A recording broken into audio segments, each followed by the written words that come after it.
কেন তালা দিলেন গেইটে? আমাদের নির্ভরপুর ইনচার্জ ডিভাইন বণিককে বদলি করা হয়েছে। কালকে আমরা খবর পাই তাই নিয়ে উন্নয়নমূলক কাজ করছে, বাগানে অনেক শ্রমিকের আবদ্ধি বিপদে অনেক উপকার করছে। তাই নিয়ে কাজকর্ম দিয়া অনেক লোক অনেক উপকার পাইছে কাজকর্ম করিয়া, তাই নিয়ে বদলি করে দেওয়া হয়েছে। আমরা কালকে খবর পাইছি, এই জন্য আমরা অনির্দিষ্ট কালের জন্য ধর্মঘট ডাকছি। তাই নিয়ে যাতে মানে বদলি ধর্মঘট মানে তালা?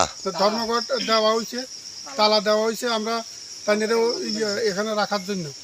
হ্যাঁ, যদি না বদলি যদি রুখে না যায় তাহলে আমরা অনির্দিষ্টকালের জন্য সমস্ত কাজকর্ম বন্ধ থাকবো। ওসি ডিভাইন বণিককে বদলি করা যাচ্ছে না, যাবে না।